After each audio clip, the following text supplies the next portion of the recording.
Instead of reading those things, go to the CDC, go to Johns Hopkins Hospital. In Norfolk on Wednesday, the Elkhorn-Logan Valley Health Department pushed the message of finding trusted sources on COVID and COVID vaccines to the community.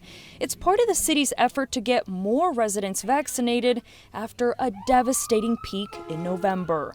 Mayor Josh Moaning remembers the toll that took on his town. Madison County in Nebraska was one of the hot spots within the nation, not just Nebraska, within the country. Nebraska at that time was a hot spot itself. So we were a hot spot within a hot spot, which wasn't a good place to be. The city got over that hump and is now focused on vaccination efforts with educational events like this one at the Norfolk Library.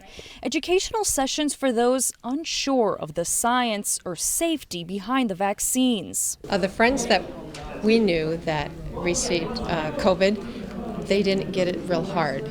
So in that respect, it makes it harder to make the decision to move forward. The Elkhorn-Logan Valley Health Department is getting around 1,500 vaccines from the state to distribute to the 4 counties they serve. Sometimes at the end of the week, some vaccine is left over. But there have been weekends where the health department reached out on social media with extra vaccines, just trying to get those vaccines in arms. So a couple of weeks ago, we lined up a couple of businesses who were willing to let us come in. And then even then we didn't have them all done. So we put out a notice on Facebook that we would take the first 120 people who came to our office here in Norfolk and gave those shots. Didn't matter their age. Didn't matter the age or what part of Nebraska you were from, as long as vaccines were going in arms. Is that ideal? No, because we're not hitting our target audience. We're only hitting people who happen to be on Facebook at that time.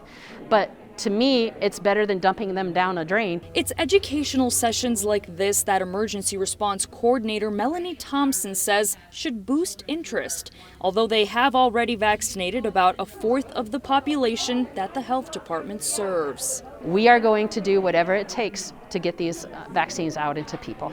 The health department hopes to get some permanent vaccination clinics up and running soon as they continue to vaccinate residents. Reporting in Norfolk, Rudolph Sinaida, 3 News Now.